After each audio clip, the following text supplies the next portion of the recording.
강의를 하게 된 것은요, 사실은 이제 2달 전에 영광교회에서 갑자기 저한테 강의를 좀 부탁을 하더라고요. 그래서 무슨 소리냐, 저 강의를 못합니다. 말재주가 없어서 못합니다. 다른 분을 섭외를 해보십시오. 그런데 자꾸 그 장로님이 아마 남신도 남선교회 무슨 행사가 있는데 특별히 저를 좀 초청을 하고 싶다고 무슨 한석구 부탁을 하길래 했습니다. 그런데 했는데 우리 교회에서도 안 했는데 우리 교인들에게도 이런 강의를 안 했는데 이게 영광교회에서 하게 된 것을 사실 좀 굉장히 미안하게 생각이 들더라고요. 그래서 제가 목사님께 우리 교인들에게도 이 강의를 좀 하고 싶습니다. 좀 부탁을 드렸어요. 목사님이 이렇게 특별히 오늘 시간을 좀 마련해 주셨습니다. 이 치매에 대한 것은요, 가장 우리가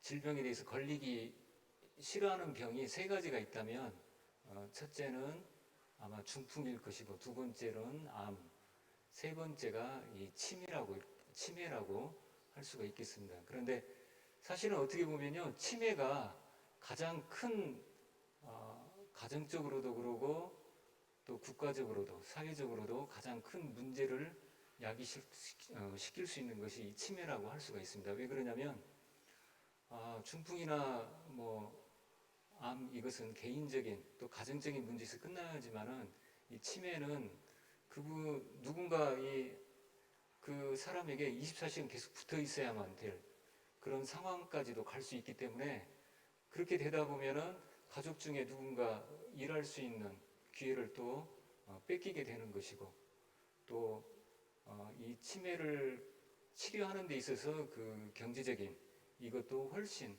암이나 다른 질병에 비해서 더 많은 비용이 들어가게 됩니다. 그래서 국가에서도 이것을 인지를 하고 한 4, 5년 전부터 관심을 갖게 되었어요. 그래서 이 치매를 국가 책임제로 이렇게 결정을 하고 지금은 60세 이상의 그 치매 환자들에게 약 50% 정도의 이런 혜택을 주고 있는 이런 단계에 있습니다.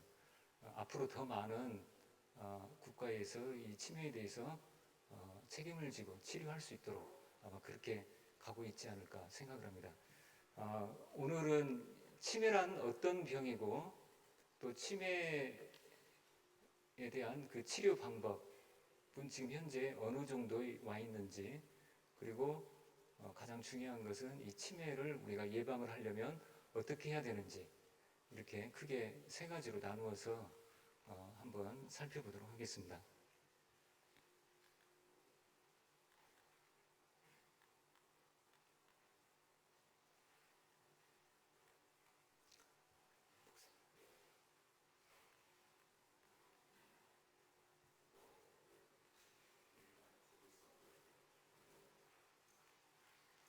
안 넘어갔는데? 그러시?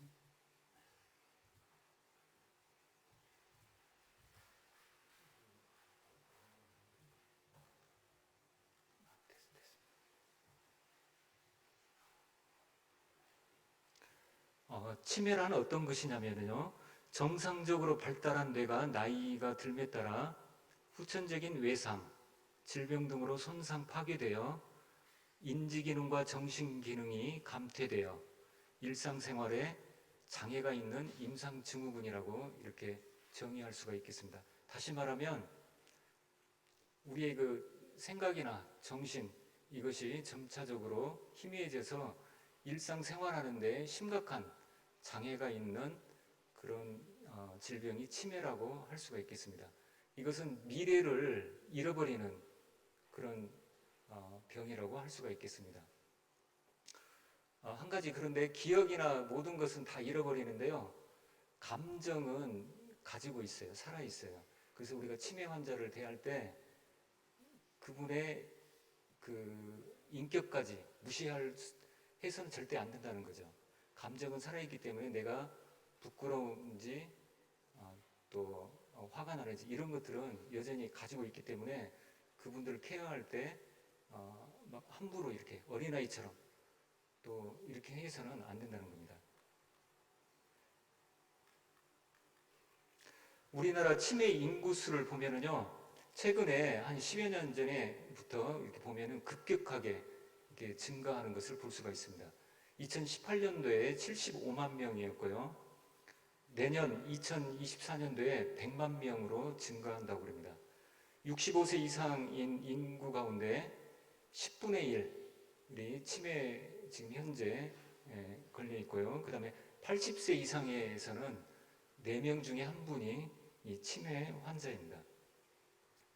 그 이유는 물론 가장 큰 이유는요, 우리 평균 수명이 증가하고 있기 때문에 그렇습니다. 우리나라가 지금 현재 여성 평균 연령이요 82세시고 남자는 78세가 지금 현재 평균 연령입니다. 얼마 전까지만 해도 뭐 한 72세, 4세 이 정도 됐었어요. 그런데 한 10여 년 사이에 더 이렇게 급격하게 연령이 평균 연령이 증가하기 때문에 거기에 따라서 이 치매 환자들도 급속하게 증가하고 있습니다.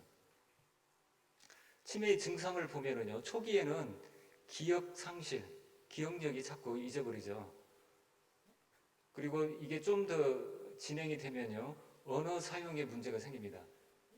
말을 하는 데 있어서 말이 어둔하고, 그 다음에 말이 잘 안 나올 때도 있고요. 그 다음에 그 불필요한 이런 언어들을 또 할 수도 있고, 그 다음에 성격의 변화가 생깁니다. 무감각 우울증, 또 뭐 갑자기 폭언을 한다든지 화를 낸다든지 이러한 그 성격의 변화가 올 수 있고요. 그 다음에 진압력의 장애. 진압력이라고 하는 건 뭐냐면요, 현재 내가 있는 위치 이런 것들을 또 뭐 시간, 장소 이런 것들을 다 잊어버린다는 거예요. 그 다음에 환각이나 망상. 환각이라고 하는 것은요, 없던 것을 있는 것처럼 생각을 하는 거예요. 예를 들어서 보이지 않는데 뭐가 보인다. 냄새가 나지 않는데 어떤 냄새가 난다. 또 전혀 누군가 나를 이렇게 뭐 만지는 이게 환시, 환각, 환우, 환미, 뭐 이상한 그 맛을 느낀다든지 이러한 그 없는데 실제 있는 것처럼 느껴지는 게 환각이고요. 망상이라고 하는 것은 있지 않는 사실을 있는 것처럼 이렇게 확신을 믿고 판단하는 거예요. 예를 들어서 가장 흔하게 많이 있는 것이 우리 가족 중에 누군가가 내 돈을 훔쳐갔다.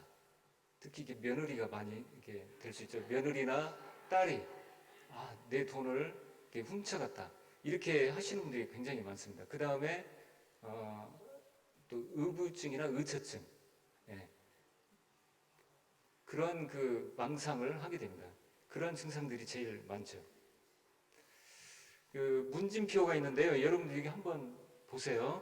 첫 번째, 건망증이 있다. 착각할 때가 있다. 자신의 건망증을 인정하지 않는다.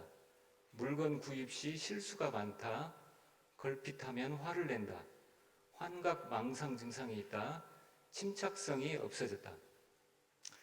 지금 이 7가지 중에서요, 2가지 이상이 해당이 되면은 일단 그분들은 치매가 올 수 있는 확률이 굉장히 높다. 이렇게 보시면 됩니다. 그래서 한번 이걸 잘 생각해 보시고요.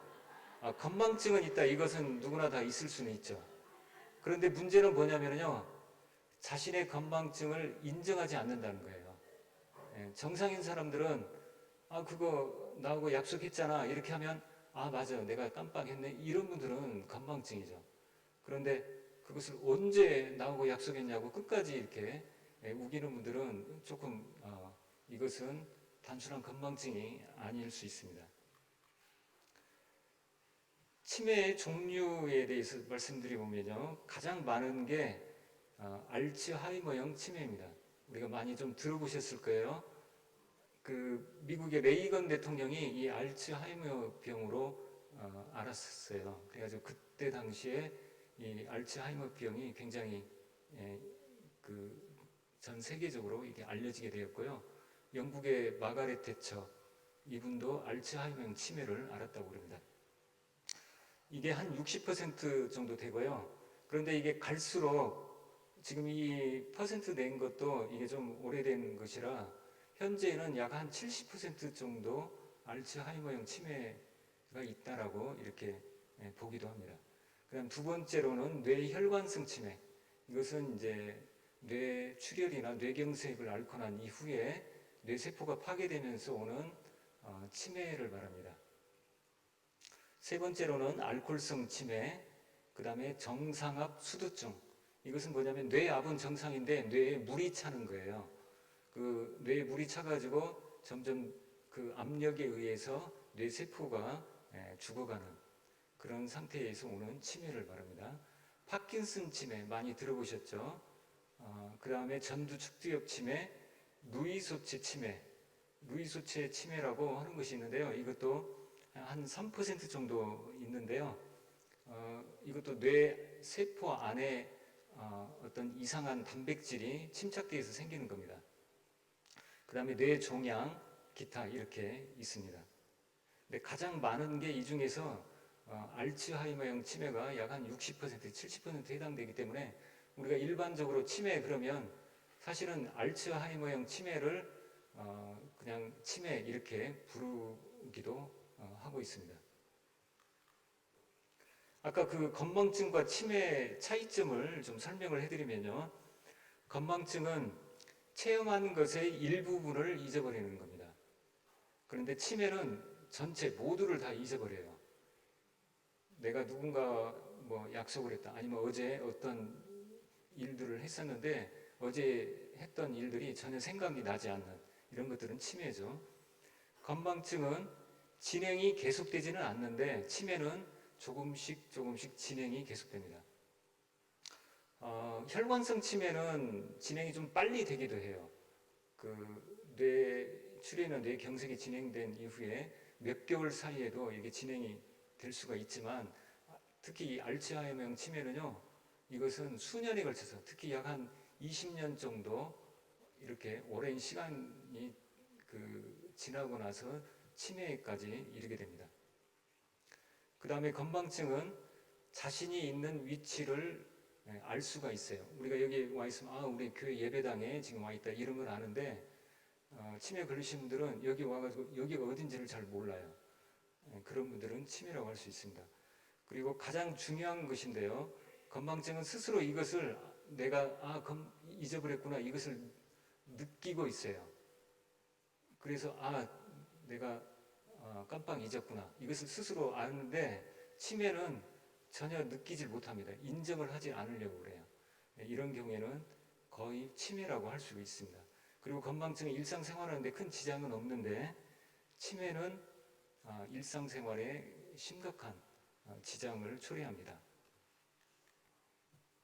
걸리기 쉬운 유형을 보면은요, 남성과 여성 가운데 여성이 훨씬 더 많습니다. 약 3대 7 정도의 비율로 여성들이 더 많은데 첫 번째는 여성들이 훨씬 더 나이 평균 연령이 더 높으시고요. 그러한 이유도 있고 두 번째로 남성에 비해서 사회활동이라든가 이런 것들이 훨씬 더 좀 적지 않습니까? 그러다 보니까 받는 또 어떤 스트레스 이런 것이 더 원인이 되지 않을까 이렇게 생각을 합니다. 두 번째로 경제적 여유가 있는 분이 없는 분에 비해서 훨씬 더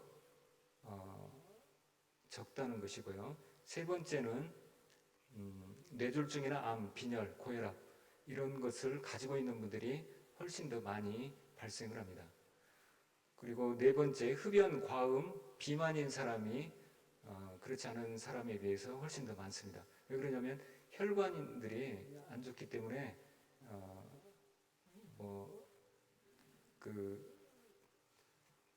중풍으로 인한 이런 치매도 올 수도 있겠고요. 또 여러 가지 이따 뒤에 설명하겠지만 이 치매의 원인이 되는 그런 물질들이 많이 생기게 됩니다. 다섯 번째로는 두뇌 활동이 많은 직업이 그렇지 않은 직업에 대해서 훨씬 더 적죠. 이건 당연하겠죠. 그래서 두뇌 활동을 많이 할 수 있도록 하는 것이 치매를 예방할 수 있는 것 중에 하나라고 할 수 있겠습니다. 알츠하이머형 그중 그 가운데에서 가장 많은 이 알츠하이머형 치매에 대해서 살펴보도록 하겠습니다. 알츠하이머형 치매란 1907년 독일의 정신의학자 알츠하이머가 대뇌 피질의 노인성 반점을 발견했습니다. 뇌세포가 현저히 위축되고 점차 사멸하고 있는 것을 발견을 했습니다. 그 이전까지는 이 치매라는 것도 알 수가 없었고요. 치매라는 병도 없었고 사실은 병은 있었지만 그 이름이 없었죠. 치매라고 하는 그 질병 자체가 몰랐었죠. 그런데 1907년에 이 한 여성이 그 사후에 그 이 알츠하이머 의사가 그 보호자에게 허락을 받고 이 사람의 뇌를 한번 해부를 해보고 싶다 해가지고 허락을 받고서 뇌를 해부를 해서 현미경으로 관찰을 해본 결과 뇌에 이상한 변성 단백질이 이렇게 쌓여 있는 것을 관찰을 할 수가 있었습니다. 그것이 바로 두 가지인데요. 베타 아밀로이드라고 하는 단백질하고 타우 단백질이었습니다. 이것들이 뇌에 쌓임으로 인해 가지고 점차 뇌 세포가 죽어가고 있는 것을 볼 수가 있었습니다. 그 뇌 사진을 이렇게 보면은요, 왼쪽에 있는 뇌는 어떻습니까? 오른쪽에 있는 뇌에 비해서 훨씬 그 골이 막 깊이 파여 있고 뭔가 좀 이렇게 덜 좀 이렇게 움츠러들어 있는 축소되어 있는 그런 모습을 볼 수가 있죠. 오른쪽은 정상인 뇌고요, 왼쪽은 알츠하이머형 환자의 뇌입니다. 오른쪽은 이렇게 뭔가 꽉 차 있고 무게감이 좀 있어 보이죠.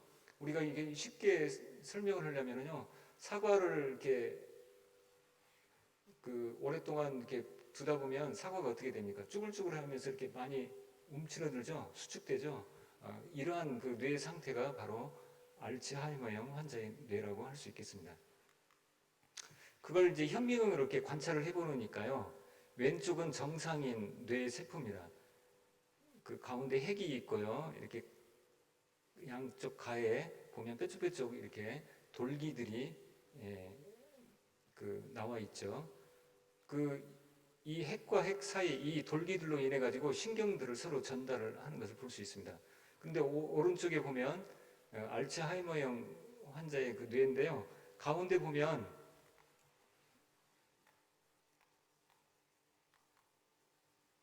이게 좀 잘 안 보이는데 여기 빨갛게 뭔가 좀 지저분한 것들이 좀 이렇게 생겨 있죠. 그것이 바로 그 베타 아밀로이드 단백질이라고 하는 겁니다. 이것이 그 뇌 속에 이렇게 점차적으로 많이 이렇게 생겨요. 그래가지고 이게 뇌 세포를 죽이는 그런 작용을 하게 됩니다. 그 다음에 여기 보면은 잘 안 보이는데 이게 아까 그 베타 아밀로이드라고 그랬어요. 근데 여기 신경이 가지에 보면은 잔잔한 그 뭔가 이 가루처럼 되어 있는 것들이 이 신경 이 돌기에 달라붙어 있어요. 이것이 바로 타우 단백질이라고 하는 겁니다. 그러니까 단백질의 일종인데 이게 불필요한 우리 몸에 없어야 될 단백질들이 이렇게 자꾸 생기는 거예요. 그래서 이 신경을 이렇게 신경에 달라붙어 가지고 신경 소통을 방해를 하는 거죠. 그리고 신경을 점차적으로 죽게 만드는, 이게 그래서 현재 그 알츠하이머형 치매 그 정확한 왜 이 두 단백질이 왜 생기는지, 어떻게 해서 생기는지 그 이유는 아직까지는 우리가 밝혀내지 못하고 있습니다. 그러나 표식자로서 뇌의 상태를 보면은 이 베타 아밀로이드 단백질하고 타우 단백질이 많이 생겨가지고 뇌 신경의 소통을 방해하고 그리고 뇌를 이렇게 위축되게 하는 이러한 병이 바로 알츠하이머다라고 현재 그렇게 알려지고 있습니다. 여기 가운데 보면은 이쪽은 정상적인 뇌 상태고요. 그 다음에 이쪽은 이제 알츠하이머형인데 이 가운데 뇌실이라고 하는 것이 있는데요. 알츠하이머형 환자의 뇌실은 굉장히 커져 있죠. 그 가장 이렇게 뇌 사진을 이렇게 볼 때 가장 쉽게 판단할 수 있는 게 뇌실이 그렇게 많이 커져 있는지, 그리고 전체적인 그 부피가 많이 그 줄어들어 있는지 이것으로 확인을 할 수가 있습니다. 다시 한번 이것은 이제 뇌 그 CT로 이렇게 찍어본 건데요. 정상인 거, 그 다음에 가운데는 경도 인지 장애라고 하는 것이 있는데요. 이것은 뭐냐면 치매로 가기 전 단계를 경도 인지 장애라고 합니다. 그 다음에 맨 위에 오른쪽은 알츠하이머형 치매 환자의 뇌의 그 MRI 사진입니다. 근데 보면은 어떻습니까? 점점 갈수록 뇌실이 커져 있고요. 뇌 전체적인 부피가 많이 감소되어 있는 것을 볼 수가 있습니다. 알츠하이머형 치매에 걸리기 쉬운 사람을 보면은요, 어떤 사람들이 알츠하이머형 치매에 걸리기 쉽냐면은 첫 번째로는 갑상선 기능 저하증이 있는 분들, 이런 분들은 알츠하이머형 치매에 걸리기가 쉽습니다. 왜 그러냐면요, 갑상선 그 호르몬이 적다 보면 우리 몸에 그 뇌 신경 전달 물질 이런 것들이 많이 감소하게 됩니다. 그래서 점차적으로 뇌 세포가 약해지는, 기능이 약해지는 그런 상태가 될 수 있겠고요. 두부 타박이 있었던 사람, 이런 경우에는 뭐 혈관성 치매에 올 수 있겠죠. 그 다음에 세 번째로 치아가 없는 사람, 이거 굉장히 중요한데요. 그 치아라고 하는 것이 단순히 우리가 음식을 뭐 먹고 소화시키는 데에만 작용하는 것이 아니고, 사실은 이 음식을 이렇게 씹을 때마다, 한 번 씹을 때마다 약 3.5ml라고 하는 이 혈액을 뇌에 공급을 해주는 역할을 합니다. 그래서 뇌 쪽으로 혈액순환이 잘 되기 때문에 뇌 혈액순환이 잘 되면은요, 아까 베타 아밀로이드라든가 타우 단백질 이런 것들을 잘 배출을 해낼 수가 있어요. 혈액순환이 안 되는 분에 비해서 혈액순환이 잘 되는 분들은 그것을 훨씬 더 잘 배출을 해낼 수가 있습니다. 그리고 여기에는 지금 빠졌는데요. 잠을 잘 잘 수 있는 분, 불면증에 있는 분들은요, 또 알츠하이머형 치매에 잘 올 수가 있어요. 왜 그러냐면 특히 이 수면 중에도 이 베타 아밀로이드하고 타우 단백질을 우리 몸에서 잘 이렇게 배출해낼 수가 있어요. 그런데 잠을 못 자고 이런 분들은 그게 계속 뇌에 쌓일 수밖에 없기 때문에 알츠하이머 치매가 더 잘 올 수 있겠습니다. 그리고 이 치아라고 하는 것이 우리가 음식을 맛볼 때 맛있다, 짜다, 또 행복감을 느낄 수도 있고 그러잖아요. 그럴 때 작용하는 것이 뇌의 편도체라고 하는 부위가 그러한 감정을 느끼는 역할을 해주는데요. 이 치아가 없다 보면 그 음식을 먹을 때 느낄 수 있는 이 행복감을 맛보지를 못해요. 그러다 보면 이 편도체 활동이 현지 저하되어 가지고 역시 뇌 위축을 더 초래할 수가 있습니다. 또 한 가지는 이 치아가 없다 보면요, 이 잇몸이 자꾸 주저앉죠, 내려앉죠. 그러다 보면 치주염이라는 것이 또 잘 발생을 할 수가 있어요. 치주염이라는 것은 뭐냐면요, 치은염은 잇몸에만 염증이 생긴 걸 치은염이라고 하고요. 치주염은 잇몸도 그러지만 잇몸 안에 있는 뼈까지 이게 염증이 생기면 이게 치주염이라고 합니다. 그런데 이 치주염이 생기면은요, 우리 몸에 염증이 있을 때는 사이토카인이라고 하는 면역 물질이 우리 몸에서 만들어지게 됩니다. 그래서 그 염증하고 싸워야 되니까. 그런데 이 사이토카인이 혈관을 타고 뇌까지도 전해질 수가 있어요. 그래서 뇌에 이 사이토카인이 많이 전달이 되게 되면은요, 역시 베타 아밀로이드라고 하는 이 변성 단백질을 많이 생기게 할 수 있다라고 이렇게 또 밝혀져 있습니다. 그래서 이 치아라고 하는 것은 굉장한 여러 가지 중요한 역할을 하고요. 그 다음에 아세틸콜린이라고 하는 아까 그 뇌 신경 전달 물질, 우리 몸에 그 자율신경 그 전달 물질이 아세틸콜린이라고 하는 건데요. 이 잇몸 이렇게 저작을 할 때 이 아세틸콜린이 우리 몸에서 많이 분비가 되게 됩니다. 그래서 뇌를 건강하게 하는데 이러한 작용이 없다 보니까 이 치매에 걸리기가 더 훨씬 쉽습니다. 그 다음에 사교성이 없는 사람, 단순한 문장밖에 쓰지 않는 사람, 이런 분들이 알츠하이머형 치매에 걸리기가 쉽습니다. 알츠하이머형 치매 그러면 정확한 원인은 잘 지금까지 밝혀지질 않고 있어요. 다만 뇌 사진을 찍어보니까 그런 변성 단백질들이 많이 생겨서 뇌가 많이 위축되어 있더라. 현재 여기까지만 이렇게 밝혀져 있습니다.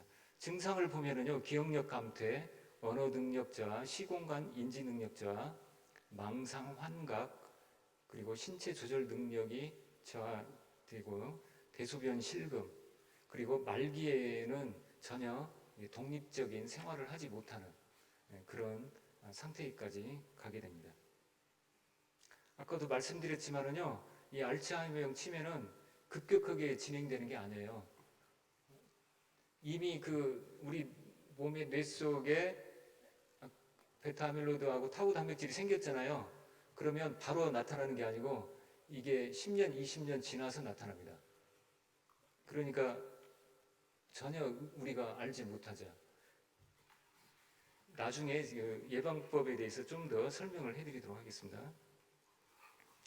현재 알츠하이머형 치매 치료는 어떻게 하고 있냐면 혈액순환제, 혈액을 잘 이렇게 해서 그 아밀로이드 베타하고 타우를 좀 배출해 내려고 이렇게 혈액순환제를 좀 지금 쓰고 있고요. 그 다음에 혈액용해제, 혈액용해제는 혈관성 치매 있는 경우에 혈액용해제를 할 수 있겠고요. 정신안정제, 이것은 이제 뭐 아까 감정 조절이 잘 안 된다든지 뭐 여러 가지 이런 게 있을 때 신경안정제를 투여를 하기도 합니다. 그런데 이런 약물들은 뭐 코그넥스, 아리셰프트, 갈라타민, 메만틴, 그라마릴 이런 뭐 등등의 약들이 있는데요. 사실 초기에 이런 약들이 나왔을 때는 정말 이 치매를 이제 치료할 수 있겠구나 이렇게 생각을 했어요. 그런데 이게 시간이 지나고 이렇게 보니까 이게 치매가 치료가 안 되고 여전히 진행이 점차적으로 되고 있는 것을 확인을 했습니다. 그 가장 늦게 나온 약이 메만틴이라고 하는 약이 2003년도에 개발이 됐는데 사실은 그 이후로 뭐 이렇다한 치료 약물이 지금 나오질 않고 있어요. 단지 이것은 진행을 좀 늦출 뿐이지 아직까지 이 알츠하이머 치매를 정복하지는 못하고 있다. 이렇게 보시면 되겠습니다. 오늘 사실은 이제 제가 좀 강조하고 싶은 것은요, 이 치매 단계까지 가면 치료가 안 되기 때문에 그 전에 경도 인지 장애에 있을 때 우리가 대처하는 것, 이것이 지금 가장 중요하다고 할 수 있겠습니다. 경도 인지 장애라는 건 뭐냐면요, 인지 기능의 저하 정도가 정상 범위를 벗어났지만 아직 일상생활에는 지장이 없는 상태, 이것을 경도 인지 장애라고 할 수 있겠습니다. 다시 말하면 치매의 전 단계라고 할 수 있겠습니다. 좀 더 이 그래프로 좀 설명을 해드리자면요, 왼쪽에 이 세로로 있는 것이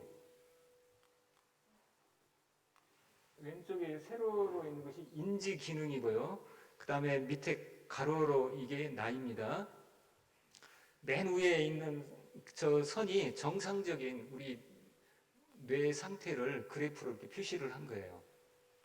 그래서 이렇게 쭉 완만하게 점차적으로 나이가 들면서 인지 기능이 조금씩 떨어지는 거. 이거 정상적인 상태죠. 그런데 알츠하이머 치매가 생기면은요, 나이가 들면서 갑자기 급속도로 이렇게 점점 이렇게 인지 기능이 떨어지는 걸 볼 수가 있어요. 그래서 완전히 떨어지면 여기서부터 이제 치매라고 할 수가 있죠. 근데 경도 인지 장애라는 것은 그 중간 단계예요. 그 부분을 우리가 경도 인지 장애다. 이게 기억력이나 이런 것들은 좀 떨어지지만 아직까지 일상생활하는데 큰 불편이 없는 상태. 이것을 경도 인지 장애라고 하는데요. 지금 현재 의료계에서는요, 이 치매 단계까지는 아직 치료는 지금 안 되고 있고요.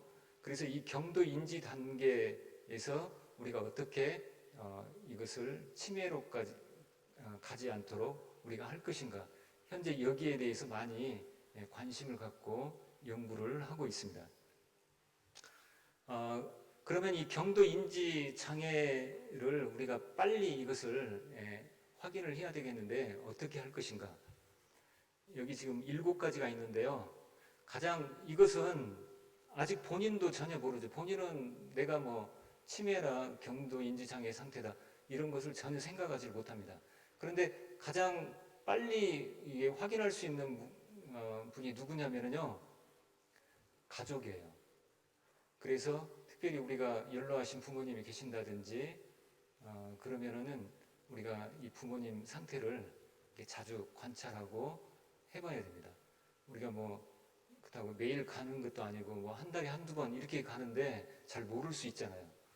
그런데 그 갈 때마다 한 번씩 이러한 7가지를 우리가 확인해 볼 필요가 있습니다. 첫 번째로 음식 맛의 변화. 우리 어머니가 음식을 굉장히 맛있게 잘 하셨는데 어느 날 가서 봤더니 음식 맛이 변했어요. 너무 짜고 또 너무 맵고 갑자기 어머니 음식 솜씨가 아닌데 이러면은 이것도 한번 우리가 체크를 해보셔야 됩니다. 두 번째로는 TV 볼륨을 크게 한다. 왜 그러냐면 이 청각 기능이 많이 떨어져요. 그래서 점차적으로 이게 TV 소리를 갈수록 막 크게 해요. 그래서 왜 이렇게 어머니 소리를 이렇게 크게 하냐고 이렇게 할 때 이런 것도 한 번씩 체크를 해보시고 의심을 해봐야 됩니다. 그 다음에 세 번째로 낮잠을 많이 잔다. 항상 부지런하고 낮잠이란 걸 모르신 분이었는데 어느 날 가봤더니 자꾸 낮에 이렇게 주무시려고 하고 힘이 없고 이런 경우에는요, 아까 그 루이소체 치매에 해당되는 거거든요. 루이소체 치매 그 가장 대표적인 증상은요, 꼭 이 낮잠을 많이 주무시는 겁니다. 그 다음에 네 번째로 행동이 느려지고 집안일에 서툴다. 항상 집안을 깔끔하게 해놓으셨던 분인데 어느 날 가봤더니 정리정돈을 잘 못하시는 거예요. 그래서 집안이 어지러워져 있고 싱크대도 갔더니 막 엉망이고 이러면은 이것도 아주 중요한 포인트가 되겠습니다. 그 다음에 성격의 변화, 갑자기 화를 내거나 폭언을 하거나 막 우울해하거나 또 감각이 무감각, 그냥 멍하니 이렇게 있는 것들이 시간들이 많다. 이러면 이것도 한 번씩 의심을 해봐야 됩니다. 그 다음에 길눈이 어두워진다. 아까 그 진압력이라고 그랬죠. 어디 가는데 자꾸 길을 잘 잊어버리고 잘 못 찾고 방황을 하실 때는 이것도 의심을 해볼 필요가 있겠습니다. 마지막으로 기억력이 떨어지는 것. 이럴 때 경도인지 장애를 우리가 의심을 해봐야 됩니다. 경도인지 이런 그 증상들이 의심이 될 때는요, 검사를 이제 해봐야 되는데 신경심리 검사라고 하는 것이 있고요, 정밀인지 검사. 이것은 이제 병원이나 또 우리 여기 남원에 보면은 안심센터라고 지금 한 4년 전부터 우리 남원에 생겼죠. 이제 이런 전문 기관에 가서 우리가 해볼 필요가 있겠고요. 그 다음에 세 번째로 MRI 사진을 한번 이렇게 찍어서 아까 뇌의 상태가 어떤지 이런 것도 한번 검사를 해봐야 됩니다. 그 다음에 혈액 검사상에 뭐 예를 들어서 뭐 당뇨가 심하다든지 아니면 중성지방이나 이런 콜레스테롤 이런 것들이 너무 현저하게 많이 높다든지 이러면은 그 뇌혈관에 문제가 될 수 있기 때문에 이런 혈액 검사도 해보실 필요가 있겠고요. 펫CT라고 이건 좀 생소하실 수 있는데요. 이것은 뭐냐면은 방사성 동위 원소를 우리 정맥 혈관에 이렇게 주사를 해가지고 이게 이제 우리 몸 혈관을 이렇게 돌다가 뇌까지도 뇌 혈관에까지도 이 방사성 동위 원소가 갑니다. 그런데 뇌 MRI를 찍었더니 그 이 방사성 동위 원소가 아까 그 베타 아밀로이드나 타우 단백질이 있는 부위에 가면은요 색깔이 그쪽에는 그 빨그렇게 이렇게 표시가 돼요. 그런 그 방사성 동위 원소를 주사를 한 겁니다. 그렇게 해가지고 이 베타 아밀로이드하고 타우 단백질이 어느 정도 뇌에 쌓였는지를 확인할 수가 있습니다. 그래서 그렇게 진단을 할 수가 있겠고요. 현재 이 경도 인지장애 치료는 어떻게 하고 있냐면은 아세틸콜린 에스테라제 역제제라고 하는 그 도네프린이라고 하는 약이 지금 그 활용이 되고 있는데요. 이게 뭐냐면은 아까 아세틸콜린이 뭐냐면은 자율신경계의 전달 물질이라고 그랬어요. 근데 에스테라제라고 하는 건 뭐냐면은요. 이 아세틸콜린을 아세틸산과 콜린으로 이렇게 분해하는 그 호르몬을 말하는 거예요. 그런데 이게 아세틸콜린이 분해돼 버리면 이게 신경 전달을 잘 할 수가 없어요. 그래서 억제제를 써가지고 아세틸콜린의 농도를 계속 그 높은 수준으로 유지하기 위해서 이 약을 쓰고 있습니다. 그런데 사실 이 약도 완치는 아니고요. 그 진행 속도를 늦출 수가 있습니다. 현재 그런 상태이고요. 그 다음에 항산화제, 비타민 복합제, 은행잎제제 이런 그 약물들도 그 쓰이고 있고요. 그 다음에 생활 습관을 개선. 이것은 이제 뭐냐면 여러 가지 뭐 운동이라든지 음식이라든지 이런 것들을 거기에 맞는 좋은 습관으로 바꿔야 한다는 겁니다. 그건 이따 뒤쪽에 더 자세하게 설명을 해드리겠습니다. 그 다음에 저희 이제 그 한의학계에서도 침이나 이 한약 제제로 해가지고 이 경도 인지 장애를 좀 늦추려고 지금 많은 노력 중에 있습니다. 그래서 현재 그 부산시 한의사회하고 그다음에 장수군 한의사회에서 이것을 그 지자체 사업으로 해가지고 치매 환자들을 이런 경도 인지 장애 환자들을 치료해본 결과 상당히 유의성을 많이 있다고 이렇게 밝혀졌어요. 그래서 이번에 그 저희 전라북도 한의사회에서도 우리 전라북도에 이러한 그 한방으로 이 치매 경도인지 장애 환자들을 우리가 치료할 수 있도록 해봤으면 좋겠다라고 이렇게 건의한 결과 지금 좋은 반응을 얻고 있고요. 그래서 조만간에 우리 남원시에서도 이러한 그 혜택을 볼 수가 있게 될 것입니다. 그러면 치료가 모든 치매가 다 치료가 안 되느냐? 그건 아니에요. 치료가 가능한 치매도 있습니다. 첫 번째로는 갑상선 기능 저하증으로 해서 오는 그 치매는요, 갑상선 그 호르몬 약을 복용시켜주면 됩니다. 그러면 그 치매까지 가지 않을 수 있겠죠. 그 다음에 정상압 수두증이라고 하는 거, 이거 한 5% 정도 해당되는데요. 이것도 역시 수술로 치료가 완치가 가능합니다.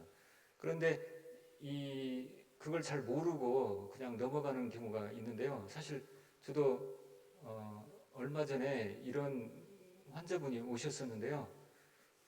그 정상갑 수두증인 환자분들은 특징적인 증상이 머리에 물이 차 있기 때문에 머리가 항상 무겁다고 그래요. 그래서 두통으로 이렇게 얘기를 합니다. 머리가 아파요. 뭐 이렇게 표현을 하는데 첫 번째가 그런 증상이고 두 번째가 보행 장애가 생겨요. 걸음걸이가 갑자기 건강하시던 분이 걸음걸이가 둔해지고 잘 못 걸고 힘이 없어지고 그러죠. 그래서 사실은 파킨슨 병으로 많이 오인을 하는 경우가 있습니다. 그 다음에 세 번째로는 요실금이 생겨요. 소변을 찾고 이렇게 저린다든지. 그래서 요 세 가지 증상이 있으면 정상갑 수두증을 의심을 해야 됩니다. 그러면 이 병은요, 빨리 수술하면은 완치할 수가 있어요. 그런데 그것을 시기를 놓치고 또 그냥 파킨슨으로 오인해서 그 파킨슨 약만 먹고 계속 이런 분들이 있는데 이것도 한번 검사를 해서 이 정상갑 수두증 있는 분들은요 뇌실이 굉장히 이렇게 커져 있는 것을 확인을 할 수가 있습니다. 그 다음에 알코올 중독으로 인한 치매 이분들은 알코올을 복용을 안 하면 끊으면 치료가 될 수 있겠고요. 뇌종양 수술하면 될 수 있겠고요. 비타민 B12가 부족인 경우에 치매가 또 올 수가 있어요. 왜 그러냐면요. 이 비타민 B12는 신경 기능을 정상적으로 유지하는 데 필요한 영양소가 이 비타민 B12예요. 그런데 이 비타민 B12가 부족해서 오는 경우도 간혹 있어요. 어떤 분이냐? 우리가 위암으로 해서 위를 수술해낸 분들, 또 만성 위축성 위염이 오랫동안 이렇게 고생하신 분들은요 비타민 B12가 부족합니다. 왜 그러냐면 이 비타민 B12는 위벽을 통해서 이게 흡수가 되거든요. 다른 것들은 이게 장에서도 흡수가 되고 그러는데 이 비타민 B12는 그래서 위를 절제해낸 분들은 이 비타민 B12가 부족해질 수가 있어요. 이 비타민 B12가 부족하면 오는 특징적인 증상이 있는데요. 경면설이라고 그러는데 뭐냐면 혀가 유리처럼 이렇게 굉장히 반질반질하니 매끄러워요. 윤기도 나고. 그런데 매운 거나 짠 것을 먹으면은요 혀가 쓰리고 아프고 막 화끈거린다고 그래요. 그러면 그런 분들은 이 비타민 B12 부족을 의심을 해봐야 됩니다. 그래서 이런 분들은 6개월에 한 번씩 주사를 맞으면 비타민 B12를 주사를 맞으면 괜찮습니다. 그러면 예방을 할 수가 있습니다. 그 다음에 우울증 있는 분들 이런 분들도 역시 거기에 대한 해당되는 약을 계속 복용하면 치매까지는 예방을 할 수가 있습니다. 치매 선별 검사 도구가 있는데요. 이것은 보호자를 대상으로 해서 우리가 조사를 할 수도 있겠고요. 그 다음에 환자를 대상으로 해서 검사를 할 수도 있습니다. 보호자를 대상으로 해서 하는 것은 좀 더 쉽겠죠. 그런데 사실은 환자 대상으로 하는 것이 더 좋긴 한데 시간도 많이 걸리고 또 그 설명을 하려고 하면은 이제 좀 복잡하고 그러긴 한데요. 이 KDSQ, AD8, SDQ라고 하는 이런 것들은 보호자 대상으로 하는 그 설문지 형식의 그런 검사 도구입니다. 오늘 제가 들어오시면서 뭐 받으신 것이 있을 거예요. 이제 환자 대상으로 해서 하는 것은 MMFC, 그 다음에 CISD, MOCA 이렇게 뭐 여러 가지가 있는데요. 오늘 제가 나눠드린 것은요, CISD 환자 대상으로 하는 그 설문지입니다. 다른 것들은 이 저작권이 있어가지고 다 이게 유료예요. 돈을 내고 그것을 우리가 사서 해야 돼요. 그런데 이 CIST는요, 이건 무료예요. 이것은 보건복지부에서 2021년도에 만들었습니다. 그래가지고 우리가 인터넷을 통해서 이것을 확보할 수 있고요. 이것을 오늘 나눠드린 이것을 한번 집에 가셔서 시험지 풀듯이 이렇게 한번 쭉 해보십시오. 중요한 것은 뭐냐면 나이하고 학력이 중요합니다.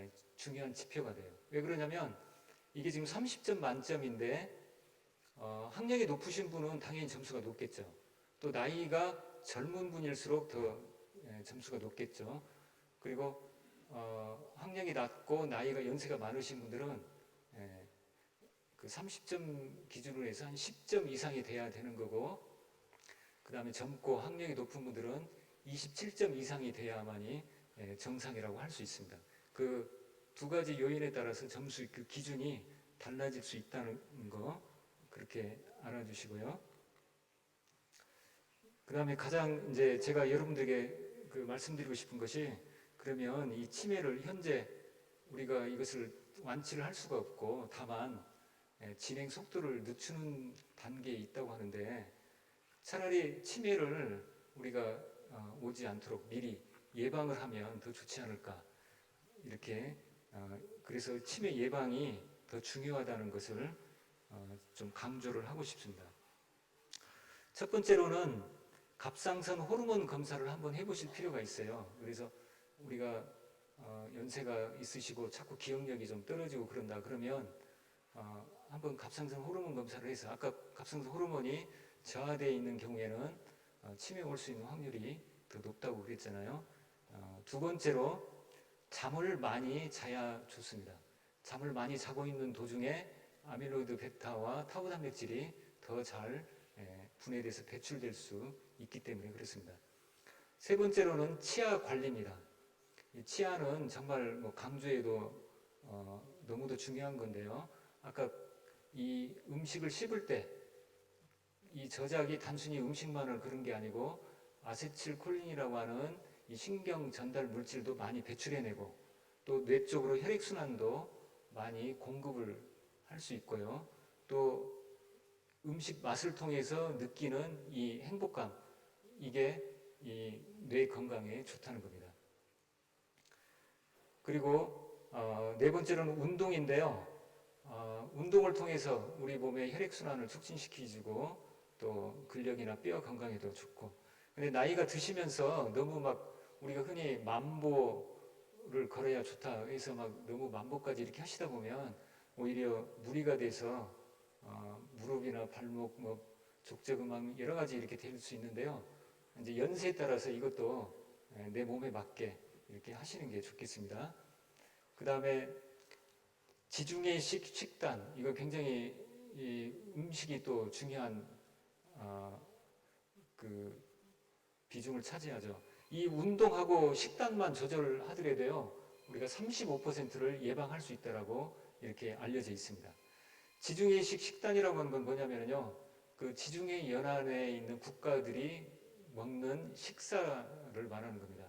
근데 주로 어떻게 돼 있냐면요, 그 통곡물, 그러니까 뭐 현미라든지 이렇게 그 잡곡을 그대로 섭취하는 거, 그리고 견과류, 그리고 야채, 그 다음에 기름은 올리브유, 과일, 이런 것들을 주로 이렇게 식사를 하는 그 식단을 지중해식 식단이라고 그럽니다.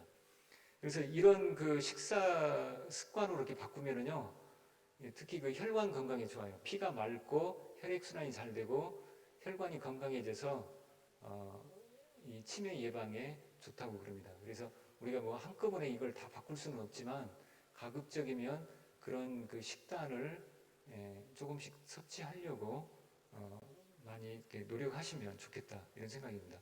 그래서 특별히 운동하고 지중해식 식단 두 가지만 하시더라도요 35%를 우리가 예방을 할 수 있겠고, 오늘 제가 설명해드린 이 모든 것들을 좀 더 한다면 한 50% 정도는 예방을 할 수 있지 않을까 이렇게 생각을 합니다.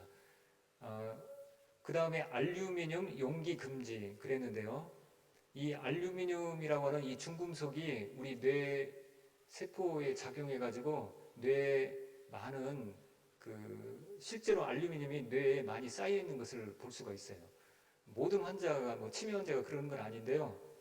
어떤 치매 환자를 봤더니 알루미늄이 뇌 속에 너무 많이 침착되어 있는 것을 확인을 할 수가 있었습니다.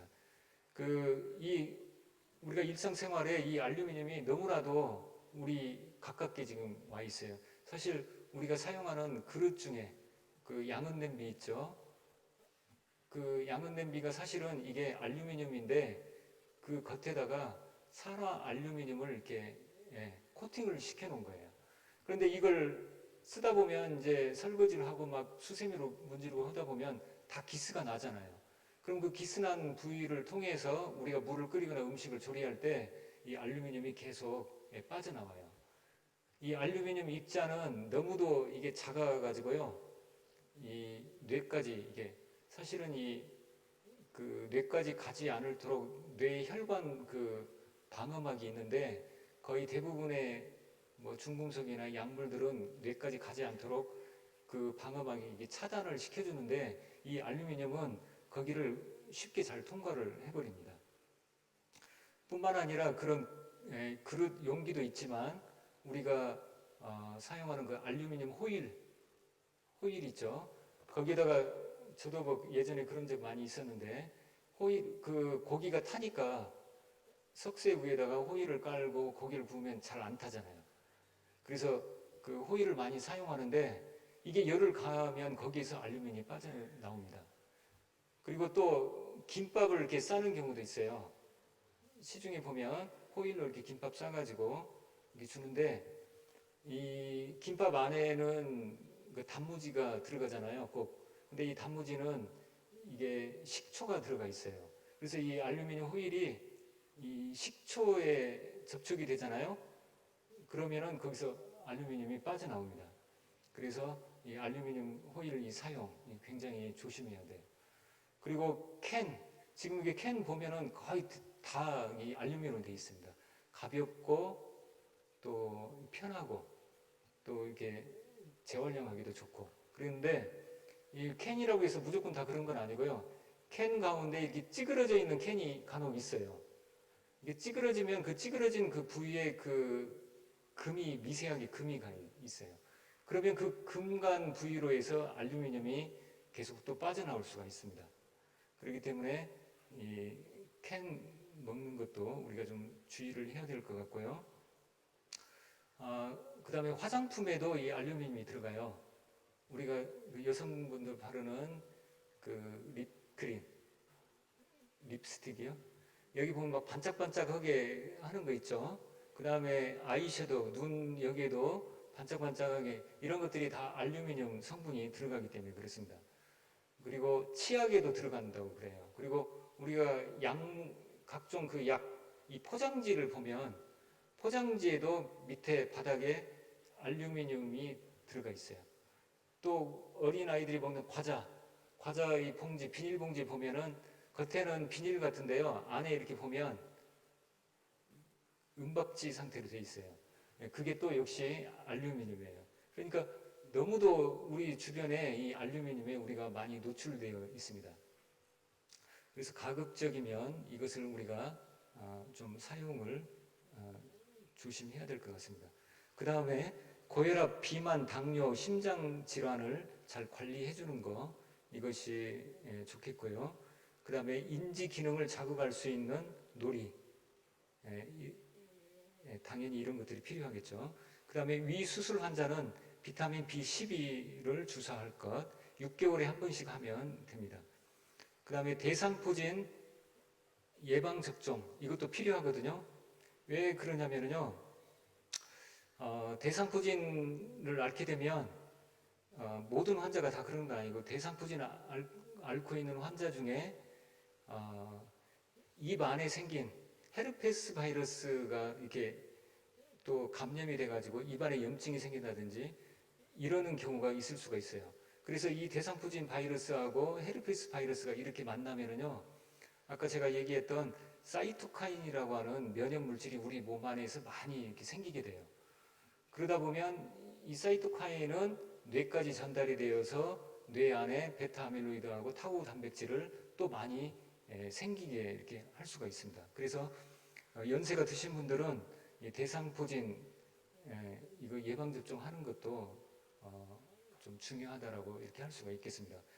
그 동안에는 생백신을 이렇게 썼었거든요.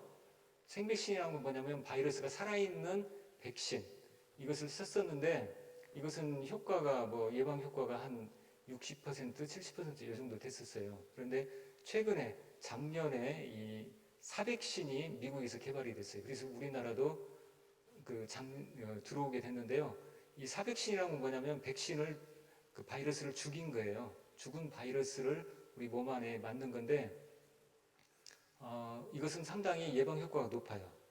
한 90%, 93%이 정도 그 예방 효과가 있다고 그럽니다. 그래서 가능하시면 이 그 사백신, 싱글릭스라고 하는 이 사백신을 맞으면 좋겠습니다. 그래서 암 환자들 그 항암 치료하기 전에 반드시 이 대상포진 예방 접종을 먼저 실시하는 이유도 거기에 있습니다. 왜 그러냐면 암 환자들은 면역 기능이 떨어지잖아요. 항암 치료를 하다 보면. 그런데 암이 있는데 이 대상포진까지 걸려버리면은요, 암 치료하는데 굉장한 장애가 있고 그 항암 치료를 제대로 못할 수가 있어요. 그래서 미리 그 수술이나 항암 하기 전에 반드시 예방 접종을 하게 하는 이유도 그게 있습니다. 그 다음에 마지막으로 아까 얘기했는데요. 아밀로이드 펫 CT 검사. 이것은 20년 전부터 우리 몸 뇌 속에 그 베타 아밀로이드하고 타우가 이미 축적된다고 그랬잖아요. 그래서 이것은 미리 검사할 수도 있습니다. 그래서 이걸 찍어가지고 그 뇌 상태를 보고 이게 그 베타 아밀로이드하고 타우가 많이 침착되어 있다. 그러면 미리 대체할 수도 있겠죠. 그래서 단지 이제 단점은 이게 비용이 좀 많이 들어가요. 그래서 그게 좀 단점이긴 한데 이것도 하나의 예방 방법이라고 할 수가 있겠습니다. 그 아밀로이드 펫 CT 검사를 해보니까 왼쪽에 정상인 사람은 빨갛게 표시된 거예요. 이렇게 푸른색으로 이렇게 나타났는데 알츠하이머 환자인 경우에는요, 그 방사선 동위원소를 주입해가지고 해보니까 이렇게 빨갛게 나타납니다. 그러면 이미 많이 침착되어 있구나 이렇게 생각을 하시고 미리 대체할 수 있었으면 좋겠습니다. 이제 다 끝났는데요. 치매 안심센터가 우리 전국에 거의 그 시 단위에는 다 있어요. 그래서 현재 지금 256개가 있고요. 여기에서 치매 조기 검진도 실시하고 있고, 또 인지 강화 교실도 운영하고 있고, 또 치매 환자 쉼터, 그리고 그 가족들을 위한 여러 가지 지원 사업도 지금 하고 있습니다. 그래서 우리 남원에도 있기 때문에 남원에 거기에 가셔서 많이 우리가 그 이용을 하시는 것도 좋겠습니다. 예, 이것으로 마치겠는데요. 갈수록 이 치매가 지금 환자들이 많이 늘어나고 있기 때문에, 그리고 이것은 어느 누구도 장담할 수 없어요. 사실 저 자신도 그러고. 그래서 우리가 자꾸 이렇게 깜빡깜빡 잊어버리고 기억력이 좀 떨어진다. 그리고 아까 제가 뭐 7가지 중에 한 2가지 이상이 해당이 되면 한번 의심을 해서 이렇게 검사를 한번 받아보는 것, 이런 것도 좋겠다 이런 생각이 들고요. 아무튼 이러한 것으로 해서 가장 예방을 하는 것, 이게 제일 좋겠고요.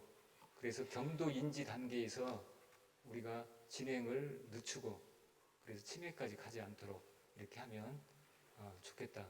그리고 이러한 내용들을 우리 교우들께 좀 설명을 해드리고 싶어서 시간 가졌습니다. 잠깐 기도하고 마치도록 하겠습니다.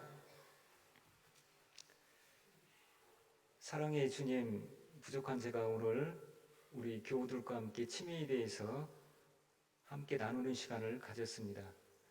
우리가 살아가면서 때로 원치 않는 질병에 걸릴 수 있지만 병에 걸리기 전에 예방할 수 있는 것도 있음을 알게 하시고, 우리가 좀 더 부지런하고 좀 더 절제된 생활을 함으로써 우리의 건강을 유지할 수 있도록 인도하여 주옵소서. 감사하신 예수님 받들어 기도드리옵나이다. 아멘.